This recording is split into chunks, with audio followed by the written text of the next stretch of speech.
बसोकलैंड town police station और traffic police station की तरफ से आज जो है लीगल अवेयरनेस किया जा रहा है, हेलमेट अवेयरनेस प्रोग्राम किया जा रहा है। आपको सब पता है हाल हमारे इंडिया में 1,70,000 से 2 लाख तक पर ईयरली डेथ हो रहे हैं, एक्सीडेंट डेथ। एक्सीडेंटल डेथ में मैक्सिमम डेथ जो है बाइक जो ड्राइवर्स बाइक ड्राइविंग जो करते हैं ना, वो लोग विदाउट हेलमेट पहनने से ऐसा जो है डेथ ज्यादा होने का चांस बहुत सारे हैं और हो रहे हैं। तो प्लीज हम सब से आप रिक्वेस्ट करते हैं जो आज बसोकलैंड टाउन पुलिस स्टेशन और ट्रैफिक पुलिस स्टेशन की तरफ noble public school admissions are open. इल्म ही आदमी को इंसान बनाता है। Horizon English medium public school empowering bright future admissions are open से हमने अवेयरनेस के मुताबिक ऑल पब्लिक को जो है बताने के लिए कोशिश कर रहे हैं और कंटिन्यू हम हेलमेट पहनने के लिए भी उनको रिक्वेस्ट कर रहे हैं। अगर आपको मैं बताया ना, एक साल में 1,70,000 2 लाख तक डेथ होते हैं, तो सेल्फ नेग्लिजेंसी, हमारा छोटा सा एक नेग्लिजेंसी से डेथ नहीं होना चाहिए। तो सिर्फ जो है हेलमेट का रेट है 500, 600, 700।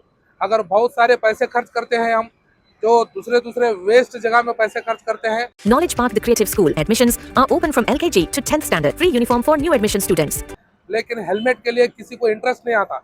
जब एक्सीडेंट होने के बाद वो लोग बोलते हैं हमें हेलमेट पहनने से एक्सीडेंट नहीं होता था, हेलमेट पहनने से इंजर्ड नहीं होते थे, हेलमेट पहनने से हमें डेथ नहीं होता था।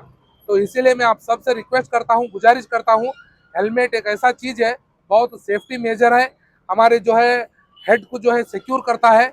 अगर हेलमेट पहनने से अगर एक्सीडेंट भी हो गया तो डेथ का जो है चांस बहुत कम है।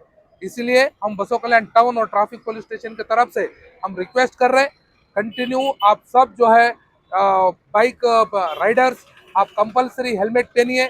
अगर हेलमेट नहीं पहनते हैं तो हम जो है फाइन के जरिए आपको हम कंटिन्यू फील्ड में आकर हेलमेट खरीदने के लिए और हेलमेट फाइन डालने के लिए कोशिश करेंगे। Thank you. ಬಸವ ಕಲ್ಯಾಣ ತಾಲೂಕಿನ ಮತ್ತು ವಿಭಾಗದ ಸಾರ್ವಜನಿಕರಿಗೆ ನಮಸ್ಕಾರಗಳು। ಇವತ್ತಿನ ದಿನ ಪೊಲೀಸ್ ಇಲಾಖೆಯಿಂದ ಅಪರಾಧ ತಡೆ ಮಾಸಾಚರಣೆಯನ್ನು ನಾವು ಮಾಡ್ತಾ ಇದ್ದೇವೆ ಪೊಲೀಸ್ ಇಲಾಖೆಯವರೊಂದಿಗೆ। ಅಪರಾಧ ತಡೆ ಮಾಸಾಚರಣೆ ಅಂತಂದರೆ ಅಪರಾಧಗಳು ಆಗೋದನ್ನು ತಡೆಯುವಂಥದ್ದು ಮತ್ತು ಅಪರಾಧಗಳು ಆಗಬೇಕಾದ ಕಾರಣಗಳೇನು ಅನ್ನುವಂಥದ್ದು ನಾವು ಅರಿತುಕೊಳ್ಬೇಕು ಅನ್ನುವಂಥದ್ದು। ಈಗ ನಾವು ಬೈಕ್ ಮೇಲೆ ಹೋಗ್ತಾ ಇರ್ತೀವಿ, ಹೆಲ್ಮೆಟ್ ಇರಲ್ಲ, ಮತ್ತೊಂದು ಕಡೆ ಫೋನಲ್ಲಿ ಮಾತಾಡ್ತಾ ಇರ್ತೀವಿ, ಒಂದು ಕೈಯಲ್ಲಿ ಬೈಕ್ ಹಿಡಿದಿರ್ತೀವಿ, ಅದು ಹಂಗೆ ಹೋಗ್ತಾ ಇರ್ತೀವಿ। ಫೋನಲ್ಲಿ ಮಾತಾಡೋ ವಿಷಯ ಏನಾದರೂ ಗಂಭೀರತೆ ಏನು ಇತ್ತು ಅಂತಂದರೆ ಮುಂದೆ ಬರ್ತಾ ಇರುವಂಥ ಬೈಕ್ಗಳು ಗಾಡಿಗಳು ನಮ್ಗೆ ಗೊತ್ತಾಗಲ್ಲ, ಅದರಿಂದ ಅಲ್ಲಿ ಒಂದು ಆಕ್ಸಿಡೆಂಟ್ ಆಗ್ಬೋದು, ಆ ದುರ್ಘಟನೆ ನಡಿಬೋದು। ಅದು ನಡಿಬಾರ್ದು ಅನ್ನೋದಾದರೆ ಬೈಕ್ ಸವಾರರು ಬೈಕ್ ಮೇಲೆ ಹೋಗುವಾಗ ಅವರು ಮೊಬೈಲನ್ನು ಬಳಸಬಾರ್ದು, ಹೆಲ್ಮೆಟ್ ಇಲ್ಲದೆ ರಸ್ತೆ ಮೇಲೆ ಗಾಡಿಗಳ ಮೇಲೆ ಇಳಿಬಾರ್ದು। ಹಂಗೇನಾದರೂ ಇಳಿದ್ರೆ ಅದು ಅಪರಾಧ ಅನ್ನುವಂಥದ್ದು ಪೊಲೀಸ್ ಅಪರಾಧ ತಡೆ ಒಂದು ಮಾಸಾಚರಣೆಯ ಉದ್ದೇಶ। ಅದನ್ನು ಸಾರ್ವಜನಿಕರು ಅರ್ಥಕೊಂಡು ಅದನ್ನು ಸಂಚಾರಿ ನಿಯಮವನ್ನು ಪಾಲಿಸಿ ಹೆಲ್ಮೆಟ್ ಧರಿಸ್ಕೊಂಡು ಒಂದು ಸಂಚಾರವನ್ನು ಮಾಡಬೇಕು।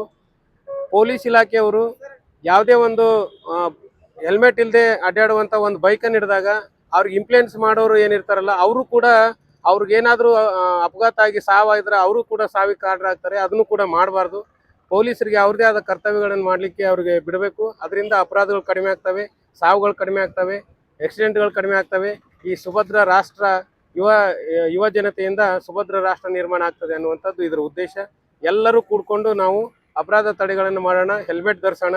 ಇವತ್ತಿನಿಂದ ಹೆಲ್ಮೆಟ್ ಧರಿಸ್ತೀವಿ ಅನ್ನುವಂಥ ಸಂಕಲ್ಪವನ್ನು ಮಾಡೋಣ।